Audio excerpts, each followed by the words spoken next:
Hey friends, welcome to the channel. I'm Tirso and I'm a creative director based in New York City. I find that designers starting out in their career tend to be really tight when they're designing. I thought it would be great if I took you through how I explore so you can better understand how to do it on your own. The New York City subway is full of unidentifiable smells and substances, but it is full of identifiable design mistakes. This is a start to my subway ad redesign series where I take subway ads and make them less bad. Here's a subway ad that I'll be redesigning. Although the general consensus is that design is subjective, design principles are not. First, why is the logo so big? When's the last time you bought something because the logo was big? Exactly. I feel like the logo here is for the blind and the hearing impaired. From a creative strategy standpoint, I'm confused a bit on the goal for this particular execution. Are we trying to highlight the product? Is this an awareness campaign for the logo? If you don't establish a goal for a design, it confuses your execution because you don't have any pillars to ladder against and decide if you reached a good solution. The image isn't bad, but I'm not quite sure about the cropping on it. The typography for the tagline could be stronger. The website for people to purchase the product is buried at the bottom, and the logo is being broken up, which tells me that they probably don't have any brand guidelines set yet. I'm making that assumption because logos should never be broken up. I don't exactly know the purpose of doing it here other than using the logo as a decorative element, which should never be the case because it's your logo, so respect it. I had to rebuild this from scratch, so it's not quite exact, but I'm close. If you're wondering why the color is so different, the red they're using on their site doesn't match the red they're using in the poster. Again, another indication why I think they don't have any brand guidelines. Let's get rid of all the logos that we can't read. And it's already so much cleaner. Option 1, done. These options are gonna come fast, but stay with me. I tend to design most things starting in black because then I treat my text as shapes. So I'm just gonna make the text black. Let's enter the URL and we can do the same thing with the tagline on top. All right, option 2, done. I don't completely love the styling for the tagline. I'm just gonna keep it clean, but with a little bit of contrast in there. Option 3, done. We can create a lockup with the logo and the website, and I think it's better anchored on the bottom right. All right, option 4, done. Let's try a different type style in the top right.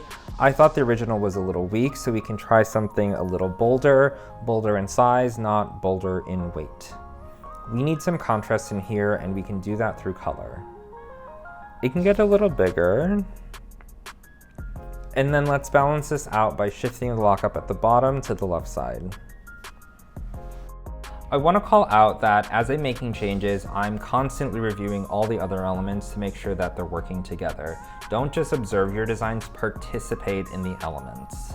That's such an art school thing to say, participate in your design, but do it. Option 5, done.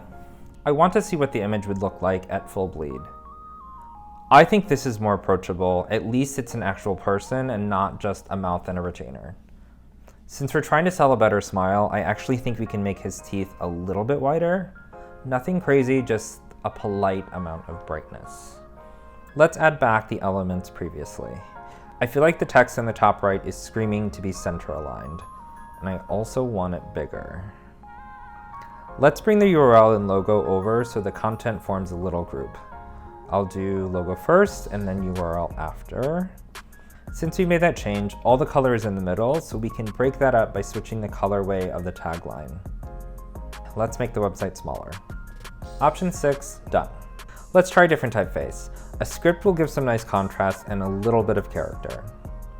It actually feels a little heavy in black, so I'm going to flip the color again. In this case, instead of turning the website red, I'm just going to use the black version of the logo. Option 7, done. One more option for this is to let the tagline have its own moment, so we'll move the logo lockup to the bottom. I don't think it'll read on top of the image, so we can create some space at the bottom. Option 8, done. So far, we've created a bunch of designs with the original content, but we're here to really explore. If you ever reach a roadblock, try using a different image because it'll change how you approach the page. Here's another image that I found as an option. Let's look at the bottom real quick. We don't need this white space anymore because it can read on top of the image. The top now feels imbalanced, so let's adjust that. Option 9, done.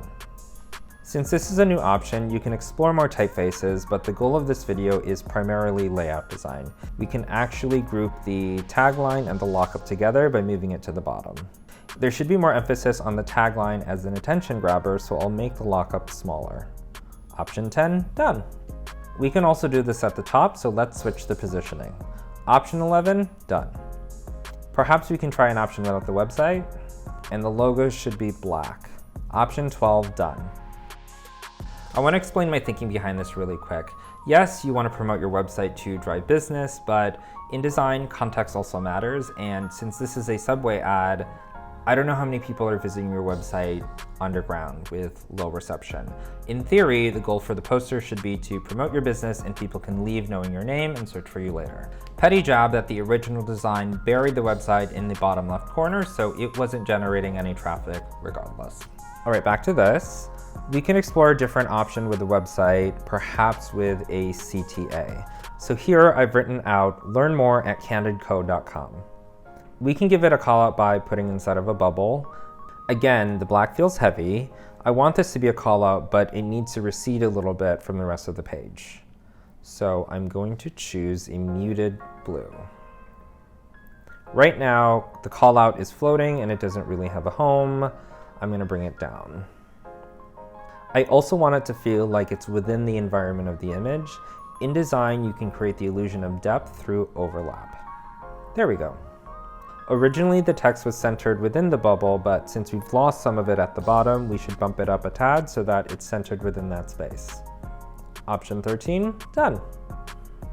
I'm going back on the idea of using a big logo. It is what went to print, so I imagine it's important to someone. I think the only way it can work is if we change the copy to read, plan on a new smile with Candid. The large logo actually has purpose now. Since it's part of the text above it, the contrast works much better. We can also add a little more contrast on that top line through font weight. Option 14, done. Let's go through all the options that we just created. Now this is the part where it gets a little bit subjective. Of course, everyone should have their own opinion, but you need to have some reasoning behind that opinion. When you're dealing with a client or an internal team and even your boss, you have to be able to justify the design decisions that you made. You'll win more and more people with it over time because you sound more confident, and that's what we want. Let's remind ourselves of where this started. So here are all the options that we just made.